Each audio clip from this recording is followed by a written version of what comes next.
Hello and welcome everyone. स्वागत है आपका मेरे official YouTube channel agriculture success point पर। और आज का जो टॉपिक है वो है क्लासिफिकेशन ऑफ न्यूट्रिएंट्स। ठीक है, कल की क्लास में भी अपनों ने क्लासिफिकेशन के बारे में बात की और बेसिक कंसेप्ट की बात की थी, लेकिन कल क्या है फ़ोन के अंदर कोई प्रॉब्लम हो गई थी, उसके कारण वीडियो जो है वो 30 मिनट पर रुक गई थी, तो उस कारण वो क्लासिफिकेशन कंप्लीट नहीं हुआ था। लेकिन आज अपने द्वारा से सारा क्लासिफिकेशन के ही लेक्चर रखने वाले हैं, उसके अंदर पूरा कंप्लीट क्लासिफिकेशन पढ़ेंगे 5-6 टाइप का जो भी है। तो चलिए अपने लेक्चर को स्टार्ट करते हैं। Classification of nutrients, classification of nutrients. ठीक है, और यदि आप चैनल पे नहीं हैं तो चैनल को सब्सक्राइब करके बेल आइकन को दबा देना ताकि मेरी हर वीडियो का नोटिफिकेशन आपको मिल सके, और वीडियो को लाइक ज़रूर करना। देखिए, क्लासिफिकेशन ऑफ न्यूट्रिएंट्स की बात करता हूँ तो पहले मेन बेसिक सा समझ लेते हैं कि दो प्रकार का इसका मेन क्लासिफिकेशन है। एक तो है इसका इसेंशियल न्यूट्रिएंट्स की बात आपने सुनी होगी कभी। ठीक है, दो शब्द सुनेंगे, इसेंशियल न्यूट्रिएंट और फंक्शनल न्यूट्रिएंट। ठीक है, ये इसका मेन थोड़ा सा आपको पता होना चाहिए कौन कौन से होते हैं इसेंशियल न्यूट्रिएंट और फंक्शनल न्यूट्रिएंट। इसेंशियल न्यूट्रिएंट कितने होते हैं? 17 होते हैं। और फंक्शनल न्यूट्रिएंट कितने होते हैं? 4 होते हैं। फंक्शनल न्यूट्रिएंट कौन कौन से होते हैं? पहला होता है सिलिकॉन, ठीक है, सोडियम, वेनेडियम और कोबाल्ट। ठीक है, ये 4 कौन से हैं? फंक्शनल न्यूट्रिएंट हैं। एसेंशियल न्यूट्रिएंट कितने हैं? 17। और फंक्शनल न्यूट्रिएंट कितने होते हैं? 4, सिलिकॉन, सोडियम, वेनेडियम और कोबाल्ट। ठीक है, हालांकि आज मेरे को वीडियो दोबारा रिकॉर्ड करनी पड़ रही है। पहले वाले के अंदर थोड़ा सा ब्लर होता है, वैसे साफ दिख रहा था लेकिन क्लियर नहीं दिख रहा था, इसलिए मेरे को दोबारा क्लास ये लगानी पड़ी। अब देखिए, ये 4 है फंक्शनल। एक आपने नाम सुना होगा अल्ट्रा माइक्रो न्यूट्रिएंट। ठीक है, अल्ट्रा माइक्रो न्यूट्रिएंट। ठीक है, अल्ट्रा माइक्रो न्यूट्रिएंट कौन से होते हैं? जिनकी रिक्वायरमेंट क्या होती है? 1 ppbcb लेस देन 1 ppb। ठीक है, कौन कौन से होते हैं? तो ये 2 होते हैं, ये इन्हीं में से लिया गया है। एक तो मोलिब्डेनम को और एक कौन सा लिया गया है? कोबाल्ट। ये जो 2 है वो अल्ट्रा माइक्रो न्यूट्रिएंट होते हैं, मोलिब्डेनम, कोबाल्ट। ठीक है, फंक्शनल न्यूट्रिएंट कितने होते हैं? 4 होते हैं, सिलिकॉन, सोडियम, वेनेडियम और कोबाल्ट। ठीक है, एसेंशियल न्यूट्रिएंट 17 होते हैं, जिनकी बात अपने आगे करेंगे। ठीक है, एक इंडेक्स बनाएंगे जिस पे सारा ही क्लासिफिकेशन बेस्ड होएगा। तो चलिए इसका मेन जो क्लासिफिकेशन है उसकी बात करते हैं। तो फर्स्ट इसका जो क्लासिफिकेशन होता है, इसको आप ये भी लिख सकते हैं कि बेस्ड ऑन मिनरल और नॉन मिनरल। ठीक है, इसको मिनरल और नॉन मिनरल के बेस पे भी आप इसको 2 पार्ट में डिवाइड कर सकते हैं। तो देखिए, क्लासिफिकेशन ऑफ न्यूट्रिएंट की बात करता हूँ तो पहला आता है बेसिक। ठीक है, या इसको बोल देते हैं नॉन मिनरल, बेसिक या नॉन मिनरल न्यूट्रिएंट्स। और सेकंड कौन सा होता है? Mineral nutrients. कौन से होते हैं? Mineral nutrients. बेसिक या नॉन मिनरल न्यूट्रिएंट्स वो न्यूट्रिएंट्स जिनकी रिक्वायरमेंट जो है बहुत होती है, और ये क्या है, मैन्योर और फर्टिलाइजर के द्वारा नहीं दिए जा सकते हैं, और उनको एयर या एटमॉस्फेयर के द्वारा ही लिए जा सकते हैं। तो बेसिक या नॉन मिनरल न्यूट्रिएंट कितने होते हैं? 3 होते हैं। टोटल कितने हैं? 17। ठीक है, और ये कितने रह गए फिर? 14 मिनरल न्यूट्रिएंट होते हैं। बेसिक या नॉन मिनरल न्यूट्रिएंट कितने होते हैं? 3 होते हैं। कौन कौन से? Carbon, hydrogen, oxygen, CHO। Carbon कितने % होता है? ये होता है 45%। हाइड्रोजन होता है 6% और फिर ऑक्सीजन होता है 45%। तो ये तीनों टोटल मिलकर बनाते हैं 96%। मतलब 100% है ये 17 न्यूट्रिएंट अपने आप में, तो उसका 96% तो ये बेसिक न्यूट्रिएंट होते हैं, बाकी 4% होते हैं मिनरल न्यूट्रिएंट। ठीक है, इनको क्या है, एटमॉस्फेयर के द्वारा ही इनको लिया जाता है, और इनको फर्टिलाइजर या मैन्योर से नहीं दिया जा सकता है। ठीक है, अपने ने कभी नहीं सुना कि कार्बन को सर इसलिए इस फर्टिलाइजर के द्वारा दे सकते हैं, हाइड्रोजन को इस फर्टिलाइजर के द्वारा। तो ये तो बेसिक से कंसेप्ट है, जिसको पानी के द्वारा जैसे हाइड्रोजन और ऑक्सीजन की पूर्ति हो जाती है, CO2 के द्वारा कार्बन। इस प्रकार एयर और एटमॉस्फेयर, एयर प्लस वाटर से जो बेसिक या नॉन मिनरल न्यूट्रिएंट प्लांट्स को मिलते हैं। उसके बाद मिनरल न्यूट्रिएंट की बात करूँ तो इसको फिर 2 प्रकार से क्लासीफाई किया गया है। ठीक है, कौन कौन से? मैक्रो न्यूट्रिएंट्स और माइक्रो न्यूट्रिएंट्स। कौन से? मैक्रो न्यूट्रिएंट्स और माइक्रो न्यूट्रिएंट्स। ठीक है, मैक्रो न्यूट्रिएंट्स कितने होते हैं 6 होते हैं और माइक्रो कितने होते हैं 8 होते हैं। ठीक है, मैक्रो न्यूट्रिएंट है ये कितनी रिक्वायरमेंट होती है इनकी मोर देन 1 ppm। ठीक है, जो मैक्रो न्यूट्रिएंट होती है इनकी रिक्वायरमेंट मोर देन 1 ppm रहती है और माइक्रो की लेस देन 1 ppm। ठीक है, तो ये याद रखना, मैक्रो न्यूट्रिएंट जिनकी रिक्वायरमेंट मोर देन 1 ppm रहती है या 1 से ज़्यादा रहती है, और माइक्रो न्यूट्रिएंट ऐसे न्यूट्रिएंट जिनकी रिक्वायरमेंट 1 ppm से कम की होती है। मैक्रो न्यूट्रिएंट जो है इसको फिर 2 प्रकार से क्लासीफाई किया गया है, एक तो प्राइमरी न्यूट्रिएंट्स हो गए, प्राइमरी न्यूट्रिएंट्स हो गए, और दूसरा कौन से हो गए सेकेंडरी न्यूट्रिएंट्स हो गए। प्राइमरी न्यूट्रिएंट और सेकेंडरी न्यूट्रिएंट्स। ठीक है, प्राइमरी न्यूट्रिएंट्स में 3 आते हैं, सेकेंडरी में भी 3 आती हैं। प्राइमरी न्यूट्रिएंट कौन से हो गए नाइट्रोजन, फास्फोरस और पोटेशियम। ठीक है, नाइट्रोजन, फास्फोरस और पोटेशियम। जबकि सेकेंडरी में कौन कौन से आते हैं कैल्शियम, मैग्नीशियम और sulphur. Calcium, magnesium, sulphur. Micro nutrient की बात करूँ तो इसके अंदर कितने हैं 8 हैं। कौन से boron, ferrous, manganese, copper, zinc, molybdenum, chlorine और निकल। हो गए ना 8, 3 6 2 8। ठीक है, ये है माइक्रो न्यूट्रिएंट। इसको आप ऐसे भी याद कर सकते हैं बे, फी, मन, कु, जन, मो, कल, नी। ठीक है, बे, फी, मन, कु, जन, मो, कल, नी, ये है 8 माइक्रो न्यूट्रिएंट जिनकी रिक्वायरमेंट लेस देन 1 ppm रहती है। तो ये था इसका first classification of nutrients based on mineral और नॉन मिनरल। नॉन मिनरल के बेस पे 3 पार्ट में डिवाइड किया गया है, मिनरल के बेस पे इसके 2 फिर पार्ट आ जाते हैं, मैक्रो और माइक्रो। फिर मैक्रो न्यूट्रिएंट में फिर 2 है प्राइमरी और सेकेंडरी न्यूट्रिएंट। प्राइमरी में 3 न्यूट्रिएंट आते हैं, सेकेंडरी में भी 3, और माइक्रो न्यूट्रिएंट है वो 8 होते हैं। और ये एग्जाम के अंदर क्वेश्चन पूछा जाता है, मान लो आपको 3 ऑप्शन ये देके एक ये दे देंगे तो पूछ लेंगे कौन सा सेकेंडरी है, कौन सा प्राइमरी है, या आपको ये 3 देके इनमें से एक दे देंगे तो पूछ लेंगे इनमें से कौन सा माइक्रो न्यूट्रिएंट है। तो आपको ये इंडेक्स अच्छी तरह से याद होना चाहिए। चार्ट बना लीजिए, आप इसका स्क्रीनशॉट भी ले सकते हैं या इसको आप बना सकते हैं। तो ये था अपना फर्स्ट क्लासिफिकेशन। ठीक है, बेस्ड ऑन मिनरल और नॉन मिनरल के बेस पे। सेकेंड क्लासिफिकेशन की अपने बात करते हैं। और यदि आपने कल की क्लास ली है तो उसके अंदर आपने देखा होगा कि बाकी जो क्लासिफिकेशन है वो किस पे बेस्ड है, वो है एक जो इंडेक्स होती है इनकी अवेबिलिटी फॉर्म होती है उसको याद रखेंगे तो बाकी आपको जो भी 4-5 टाइप की क्लासिफिकेशन है वो आसानी से याद हो जाएंगे। तो मैं एक बार इंक डाल लेता हूँ। और एक चीज़ ध्यान रखना कि जो अपने टॉपिक हो रहे हैं उनके साथ साथ नोट्स बनाते रहना। ये आपके कंपटीशन एग्ज़ाम और थ्योरी एग्ज़ाम दोनों के अंदर इंपॉर्टेंट रखते हैं। तो ठीक है, इन टॉपिक्स को अच्छी तरीके से कर लेना। और ये न्यूट्रिएंट टॉपिक तो ऐसा है जो 9th क्लास से भी स्टार्ट हो जाता है। तो आपके जो भी भाई बहन, छोटे भाई बहन हैं, उनको भी आप ये टॉपिक जो है बता सकते हैं, इसके नोट्स बनाकर दे सकते हैं। तो न्यूट्रिएंट जो है 9th 10th में भी आता है। एग्रोनॉमी, सोइल साइंस, तो दोनों के अंदर ये इंपॉर्टेंट रहता है। तो पहले इनकी अवेबिलिटी फॉर्म लिख लेते हैं। नाइट्रोजन की क्या आती है नाइट्रेट, ठीक है, और अमोनियम। कल मैंने इसको अच्छी तरीके से कराया था, कल वाली क्लास का जो लिंक है वो डिस्क्रिप्शन में आपको मिल जाएगा। फास्फोरस किस फॉर्म में अवेलेबल होता है H2PO4 माइनस, ठीक है, पोटेशियम K+,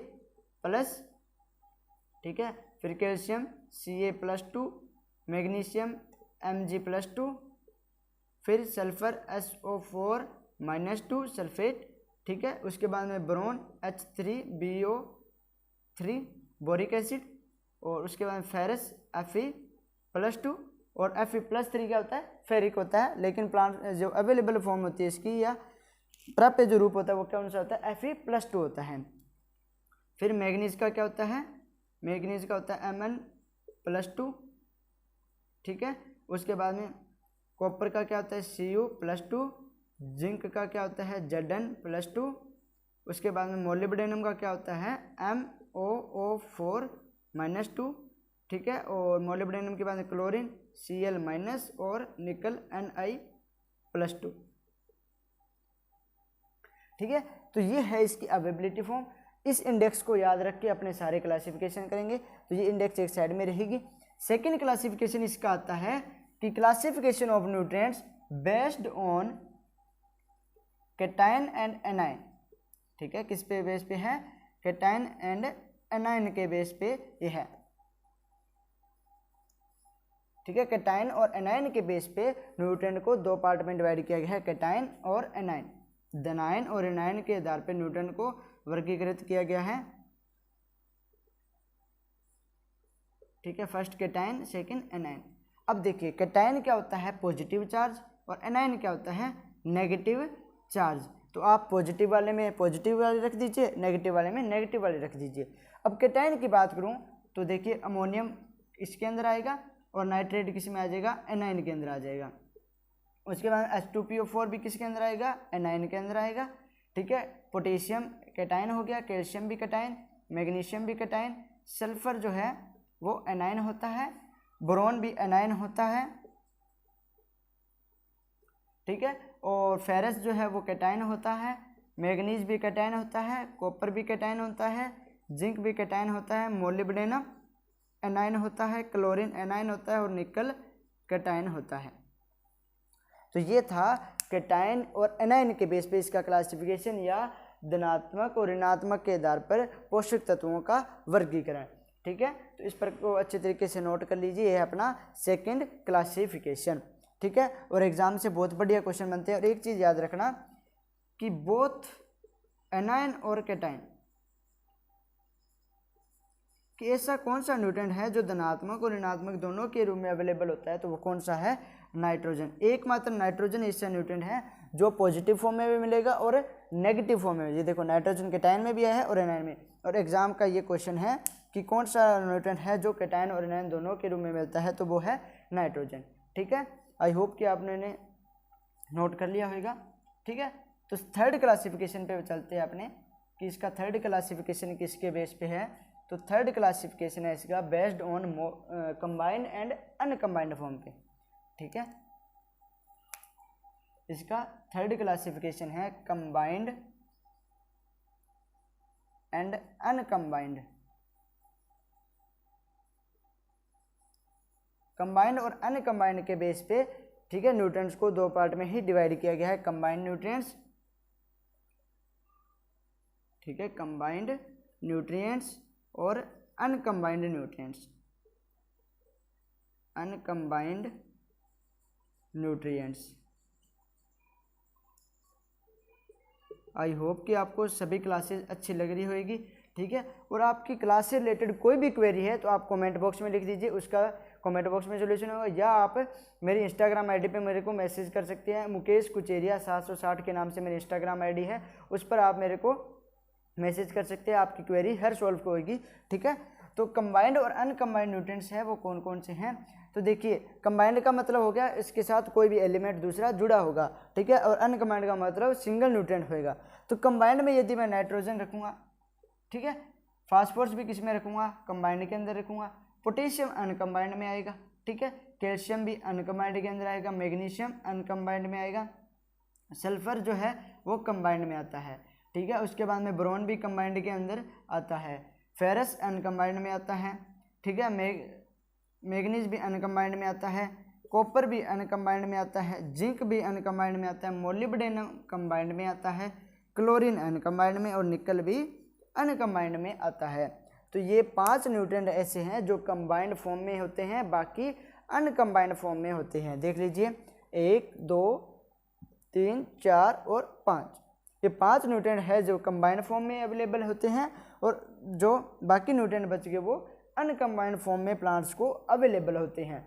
ये था इसका थर्ड क्लासिफिकेशन। एग्जाम के अंदर क्वेश्चन क्या बनता है कि which of the following nutrient is uncombined, ठीक है। आपको मान लो ये 3 ऑप्शन दे के एक ये दे देंगे, या पूछ लेंगे कि which of the nutrient is combined nutrients, ठीक है। तो आपको मान लो पोटेशियम, कैल्शियम, मैग्नीशियम और मोलिब्डेनम दे दिया, तो आपको मोलिब्डेनम पे टिक करना होगा।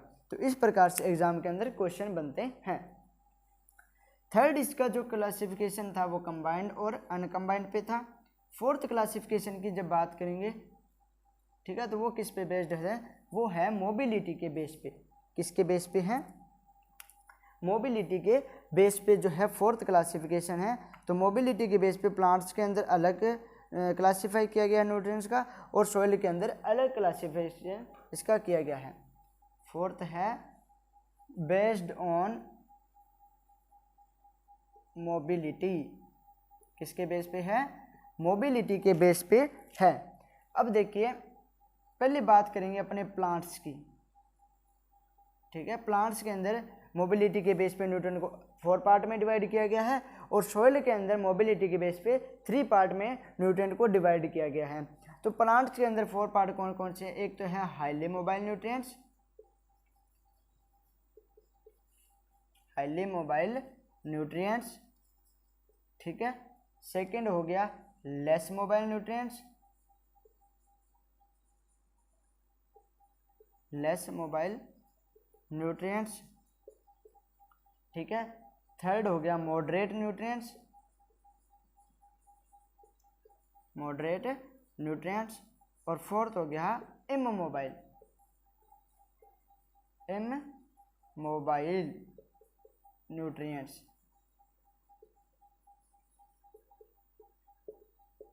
ठीक है। Highly mobile nutrient, less mobile, moderate और इमोबाइल न्यूट्रिएंट हो गए, ठीक है। हाईली के अंदर कौन से आते हैं? लेस, मॉडरेट और इमोबाइल के अंदर कौन से आते हैं? तो इसका देखते हैं। इमोबाइल न्यूट्रिएंट कौन से होते हैं? कैल्शियम और बोरोन। कौन कौन से होते हैं? कैल्शियम और बोरोन जो होते हैं वो इमोबाइल होते हैं। मॉडरेट सिर्फ एक ही न्यूट्रिएंट है, वो कौन सा है? जिंक। तो इमोबाइल कितने न्यूट्रिएंट होते हैं? 2, कैल्शियम और बोरोन। मॉडरेट कितना होता है? 1, कौन सा? जिंक, ठीक है। हाईली मोबाइल कौन से होते हैं? NPK और मैग्नीशियम, नाइट्रोजन, फास्फोरस, पोटेशियम और मैग्नीशियम। 4 जो है हाईली मोबाइल न्यूट्रिएंट हैं, कौन से? नाइट्रोजन, फास्फोरस, पोटेशियम और मैग्नीशियम। अब लेस मोबाइल कैसे याद रखना है? देखिए अपने वही कंसेप्ट लगाना है। प्राइमरी तो आ ही गए, सेकेंडरी के अंदर देखो कैल्शियम, मैग्नीशियम, सल्फर रहता है तो सल्फर इसमें आ जाएगा।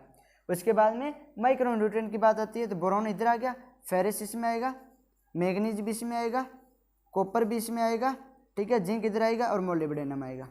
ये इसका था प्लांट्स के अंदर मोबिलिटी के बेस पे क्लासिफिकेशन। हाईली मोबाइल न्यूट्रिएंट 4 है, NPK और मैग्नीशियम। लेस मोबाइल न्यूट्रिएंट कितने हैं? 5 है, सल्फर, फेरस, मैग्नीज, कॉपर और मोलिब्डेनम। मॉडरेट न्यूट्रिएंट है वो 1 है, जिंक। और इमोबाइल न्यूट्रिएंट कितने हैं? 2 है, कैल्शियम और बोरोन। एग्जाम के अंदर बहुत बढ़िया क्वेश्चन बनते हैं कि प्लांट्स के अंदर इमोबाइल न्यूट्रिएंट कौन सा होता है? तो कैल्शियम, बोरोन। आपको कोई एक ऑप्शन मिले तो आप उस पर टिक करोगे। एक चीज़ ध्यान रखना कि प्लांट्स के अंदर मैंने हाईली मोबाइल के अंदर फास्फोरस लिखाया है। अब जब अपने सोइल के अंदर न्यूट्रिएंट्स का क्लासिफिकेशन देखेंगे तो उसके अंदर जो है मोबिलिटी के बेस पे जो फास्फोरस है उसको इमोबाइल में रखा जाता है। तो एग्जाम के अंदर जब ऐसी चीज़ें होती है ना तो एग्जाम के अंदर बहुत बढ़िया क्वेश्चन बनते हैं, ठीक है। तो वो आपसे पूछ सकता है कि ऐसा कौन सा न्यूट्रिएंट है जो प्लांट्स के अंदर तो हाईली मोबाइल होता है और सोइल के अंदर इमोबाइल होता है, तो फास्फोरस होता है। विच of the following nutrient is highly mobile in plants and less immobile in soil? तो कौन सा आएगा? फास्फोरस, ठीक है। तो ये क्वेश्चन भी आप याद रखना। इसके बाद में इसका क्लासिफिकेशन देखते हैं सोइल के अंदर। ये तीसरा तो हटा ही दीजिए क्योंकि सोइल के अंदर 3 पार्ट में डिवाइड किया गया है न्यूट्रिएंट्स को, ठीक है। सोइल की बात करते हैं अब। सोइल है, सोइल के अंदर जो है हाई मोबाइल न्यूट्रिएंट्स आ जाएंगे, ठीक है, लेस मोबाइल न्यूट्रिएंट्स आ जाएंगे और इमोबाइल न्यूट्रिएंट्स आ जाएंगे, ठीक है। तो सोइल है इसके अंदर 3 ही पार्ट में डिवाइड किया गया है, ठीक है। सोइल के अंदर कितने पार्ट में? 3 ही पार्ट में डिवाइड किया गया है। हाईली मोबाइल, लेस मोबाइल और इमोबाइल जो हो न्यूट्रिएंट है, ठीक है। तो इमोबाइल एक तो मैंने आपको बता ही दिया कौन सा होता है? फास्फोरस, ठीक है। एक कौन सा होता है? फास्फोरस होता है, तो उसको लिख देते हैं H2PO4-। एक कौन सा होता है? जिंक। तो इमोबाइल प्लांट्स के अंदर भी 2 थे, कौन से? कैल्शियम और बोरोन। और जो सोइल है उसमें भी 2 है, कौन कौन से? फास्फोरस और जिंक। ये है सोइल के अंदर इमोबाइल न्यूट्रिएंट, ठीक है। हाईली मोबाइल के अंदर कौन कौन से आते हैं? तो एक तो आता है नाइट्रेट, ठीक है, एक आता है सल्फेट, एक आता है बोरोन और एक आता है क्लोरीन, ठीक है, और एक आता है मैग्नीज। ये है हाईली मोबाइल न्यूट्रिएंट किसके अंदर? सोइल के अंदर। नाइट्रेट आ गया, ठीक है, फास्फोरस इधर हो ही गया, सल्फेट आ गया, बोरोन आ गया और मोलिब्डेनम, ठीक है, और मैग्नीज। अब देखिए एक चीज़ याद रखनी है आपको, इसको आप इस ट्रिक से भी याद कर सकते हैं कि जितने भी नेगेटिव वाले हैं वो हाईली मोबाइल के अंदर आते हैं, ठीक है। जैसे नाइट्रेट नेगेटिव वाला है, सल्फेट, बोरोन, क्लोरीन, सिर्फ एक मैग्नीशियम, मैग्नीज जो है वो ऐसा न्यूट्रन है जो पॉजिटिव वाला है और हाईली मोबाइल के अंदर है। फास्फोरस इमोबाइल के। अब बाकी जो बच गए वो सारे लेस मोबाइल हैं, जैसे अमोनियम पॉजिटिव चार्ज वाला है तो वो लेस मोबाइल के अंदर आएगा। उसके बाद में एन फास्फोरस आएगा, पोटेशियम आएगा इसमें, ठीक है। सेकेंडरी कौन से होते हैं, कैल्शियम और मैग्नीशियम होते हैं। उसके बाद में कैल्शियम मैग्नीशियम हो गए, फिर माइक्रोन्यूट्रिएंट के बाद बोरोन आ गया, फेरस इसमें क्लासीफाई नहीं किया गया, बेफीमन, ठीक है, मैन इधर आ गया, जन इधर आ गया, तो कोबाल्ट एक है, कॉपर को क्लासीफाई इसके अंदर किया गया। ये इतने ही न्यूट्रिएंट हैं जिनको सोइल के अंदर क्लासीफाई है। मोबाइल के अंदर नाइट्रेट, सल्फेट, ब्रोन, क्लोरीन और मैग्नीज हैं। लेस मोबाइल में ये 5 न्यूट्रिएंट है, इसमें भी 5 न्यूट्रिएंट हैं और इमोबाइल के अंदर 2 न्यूट्रिएंट हैं। तो इसको आप अच्छी तरीके से नोट कर लीजिए। मैं इंक डाल देता हूँ।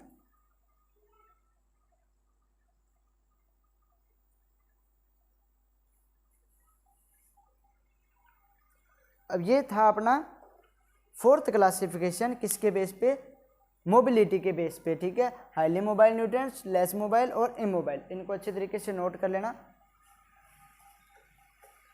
अपना लास्ट 5th क्लासिफिकेशन आता है, वो आता है बेस्ड ऑन मेटल और non metal. Based on metal and non metal, ठीक है। मेटल और नॉन मेटल के बेस पे भी न्यूट्रिएंट्स को क्लासीफाई किया गया है, ठीक है, based on metal and non metal. तो पहले अपने बात करते हैं मेटल की और दूसरे नंबर पे बात करते हैं अपने नॉन मेटल की, ठीक है। मेटल और नॉन मेटल की बात करते हैं तो मेटल के अंदर कौन कौन से आते हैं, देखिए, जितने भी नेगेटिव वाले हैं वो सारे नॉन मेटल में आएंगे, पॉजिटिव वाले सारे मेटल के अंदर आएंगे। तो पहले नेगेटिव वाले उठाइए सारे। एक तो नाइट्रोजन आ जाएगा, फास्फोरस आ जाएगा, ठीक है, और सल्फर इसी में आएगा, बोरोन इसी में आएगा, क्लोरीन इसी में आएगा, मोलिब्डेनम इसी में आएगा। तो ये जो नेगेटिव वाले, इस प्रकार से, अब ये मेरी ट्रिक है कि नेगेटिव वालों को नॉन मेटल में रख दो, ठीक है। आप ये देख लो, हर कोई जो लिखा है वो नेगेटिव वाला है। नाइट्रोजन नेगेटिव वाला है, फास्फोरस नेगेटिव वाला है, सल्फर नेगेटिव वाला है, ब्रोन भी नेगेटिव वाला है, क्लोरीन नेगेटिव वाला है, मोलिब्डेनम नेगेटिव वाला है। तो इस प्रकार से भी याद कर सकते हो कि जितने भी नेगेटिव वाले हैं वो नॉन मेटल न्यूट्रिएंट्स होते हैं और जो पॉजिटिव वाले बच गए वो मेटल न्यूट्रिएंट्स होते हैं, ठीक है। तो बाकी देख लो, एक तो पोटेशियम आ जाएगा, कैल्शियम आ जाएगा, मैग्नीशियम आ जाएगा, ठीक है, फेरस आ जाएगा, कॉपर आ जाएगा, जिंक आ जाएगा, निकल आ जाएगा, और कोई बच गया क्या, potassium, calcium, magnesium, ferrous, manganese आ जाएगा, और कॉपर आ गया, जिंक आ गया, निकल आ गया, ठीक है। तो ये था मेटल न्यूट्रिएंट्स और नॉन मेटल न्यूट्रिएंट्स। तो आप नॉन मेटल में कौन से रख सकते हो कि जितने भी नेगेटिव वाले हैं वो सारे नॉन मेटल में आएंगे, जितने भी पॉजिटिव वाले हैं वो किसके अंदर आएंगे, मेटल न्यूट्रिएंट्स के अंदर आएंगे, ठीक है। Potassium, calcium, magnesium, ferrous, copper, zinc, निकल और मैग्नीज। नॉन मेटल में कौन से आ जाएंगे, nitrogen, phosphorus, sulphur, boron, chlorine और मोलिब्डेनम, ठीक है। तो ये था 5वां क्लासिफिकेशन। तो पहला कौन सा था, मिनरल और नॉन मिनरल के बेस पे। सेकंड अपनों ने पढ़ा कैटायन और एनायन के बेस पे। थर्ड अपनों ने पढ़ा कंबाइन और अनकम्बाइंड के बेस पे। फोर्थ अपनों ने पढ़ा मोबिलिटी के बेस पे। और फिफ्थ अपनों ने पढ़ा मेटल और नॉन मेटल के बेस पे। और एक स्टार्टिंग में अपनों ने बात की थी फंक्शनल न्यूट्रिएंट और इसेंशियल न्यूट्रिएंट। इसेंशियल न्यूट्रिएंट कितने होते हैं, 17 होते हैं, ठीक है। और कल मैंने क्लास के अंदर बताया तो 17वां न्यूट्रिएंट कौन सा है भाई, तो 17वां है निकल, ठीक है। किसने खोज की थी इसकी, ब्राउन ने खोज की थी। हालांकि लास्ट में इसके साइंटिस्ट की बात करेंगे प्रत्येक न्यूट्रिएंट की, ठीक है। और जो फर्स्ट माइक्रो न्यूट्रिएंट खोजा गया था वो कौन सा था, बताइए, फेरस, ठीक है। फेरस था वो फर्स्ट माइक्रो न्यूट्रिएंट था। किसने खोज की थी इसकी, ग्रीस ने, ठीक है। तो ये कल जो अपनों ने पढ़ा था उसके अंदर इंपॉर्टेंट था कि लास्ट 17वां न्यूट्रेंट कौन सा है, निकल है, ठीक है। और फर्स्ट माइक्रो न्यूट्रेंट कौन सा था, फेरस था। इसकी खोज किसने की थी, ग्रिश ने की थी। और एक चीज़ याद रखना, आप साथ साथ करते रहिए क्लास को, ठीक है ना। आप ऐसे मत सोचिए नहीं यार इसको कल कर लेंगे, नहीं यार इसको, क्योंकि इस पे एक जैसी शायरी भी है ना कि जिसने वक्त बदल कर, ठीक है, वक्त से सीखकर नसीब बदल लिया, इंसान वही जिसने तकदीर बदल ली। वक्त को मत सोचो कि कल क्या होगा, क्या पता कल वक्त ही अपनी तस्वीर बदल ले। तो इस प्रकार इसे याद रखना कि वक्त के साथ साथ आप करते रहिए। ऐसे मत सोचिए कि यार आज अपनों ने किया है, नहीं इसको कल कर लेंगे, ठीक है, इसको दोबारा अपने कल कर लेंगे, इसको फिर रिवीजन मारना है, नहीं अपने नहीं, आज नहीं मारेंगे, कल की क्लास में देख लें। फिर वो क्या हो जाता है, आज वाला भी हो जाता है, कल वाला भी हो जाता है, फिर वो अगले दिन फिर चला जाता है कि नहीं यार कल क्लास देखते हैं। तो इस प्रकार आप साथ साथ टॉपिक कवर करते रहिए। लगभग आपकी आधे घंटे की क्लास होती है, 25 से 30 मिनट की। तो आप इसके अंदर यदि इसका रिवीजन करोगे तो लगभग आपको 10 मिनट शायद लगने हैं, ठीक है ना। यदि आपने क्लास को अच्छे से समझा है तो आप 10 मिनट के अंदर सारा इसका रिवीजन कर सकते हैं। तो आप ये याद रखना कि क्लास को साथ साथ लगाते रहना। और अभी जो न्यूट्रेंट है इसके 5 to 6 लेक्चर होने हैं, ठीक है। 5 to 6 लेक्चर के अंदर अपना न्यूट्रेंट टॉपिक कंप्लीट हो जाएगा, ठीक है। इससे कम ही लगेंगे, कोशिश तो ये रही, लेकिन 5 to 6 तो लग जाएंगे, ठीक है।